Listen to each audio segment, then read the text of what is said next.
Hello to everyone and welcome to this session which is about how to create competitive advantage. The good news is, even if your competitive advantage is not clear, well, there are basically three different sources that might help you to create a competitive advantage. The first one is called structural advantage. Basically, it means that as a company, you've got something which is, for instance, patents, which is an access to a unique supplier that's known to be the best one in this industry, an exclusive access to raw materials, or, for instance, you've got a massive installed base of the product that you sell, or potentially, if you run a chain of shops or restaurants, you might have the best locations already. So this is called the structural advantage, and as a result of that, competitors will find a hard time to imitate you.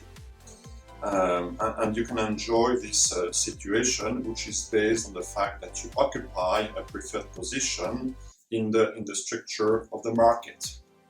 The second source of competitive advantage is based on execution.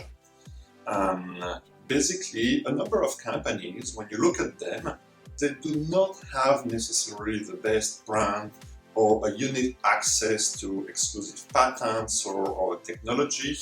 But actually, when you look at the results of these companies over a long period of time, they deliver superior returns, always and always. Well, here again, they might have something that others don't have. And if you look at them, you might see that each and every of the activities that they perform along all the steps of the value chain where they're present, well, they do it slightly better than others, possibly at a lower cost or in a more efficient way. The result is, if you add up all these little advantages, at the end of the day, this leads to superior profits. They're just good in execution. Actually, they might not be known to be the best one in delivering a strategy, but when it comes to doing things, to executing, they're the best ones. The third source of competitive advantage is called insight or foresight. What it means is that the company, for instance, has some sort of a visionary team or leader who can anticipate what the future will be. Well, this is not often the case. So the good news is that the other source to achieve insight foresight is really about looking at the data of your customer.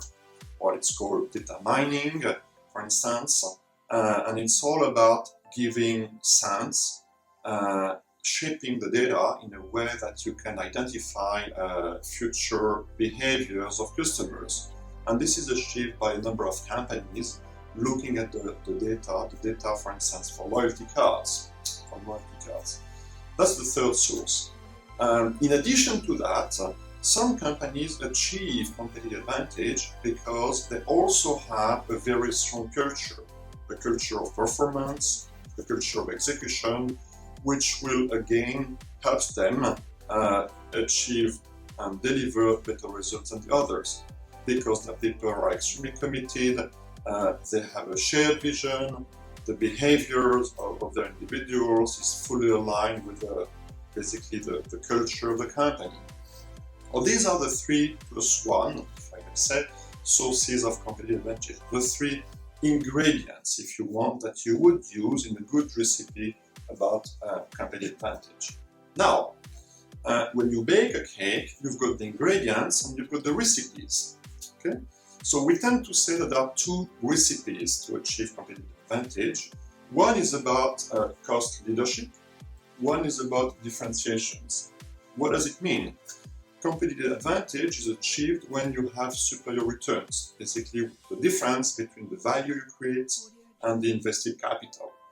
So some companies, for the same value created, manage to basically invest less or to deliver the same products, the same services at a lower cost, much lower than everybody else in the industry, well below the average.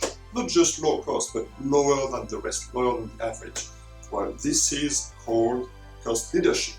It's achieved through unique technologies, it's achieved through economies of scale, to unique access to low-cost, good quality suppliers, and so on.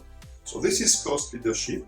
Okay, you achieve your end results at a lower cost, well, much lower than the rest of the industry. The other recipe to achieve competitive advantage is differentiation. What it means is that for the same cost, you can sell at a higher price, at a premium. So what it means is that the willingness to pay by your customers is here. They're willing to pay more to get your products. They see a higher value. They believe that if they pay more, they're gonna have a better value if they buy your products. Okay? So this is really about differentiation, and differentiation is really decided by the end customer, who is ready to pay more and who wants to do that because of the brand, because of the quality of your products, because of the technology, and so on. So this is called a differentiation strategy, and it's the second way, the second recipe after cost leadership to achieve competitive advantage.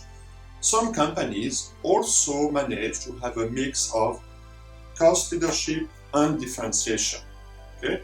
We've seen that in the past 5 to 10 years as a result of globalization, where on one side a company can sell a product at a premium, on the other side they can produce it, for instance in China, at a low cost, especially if they're a leader and they can manage significant economies of scale.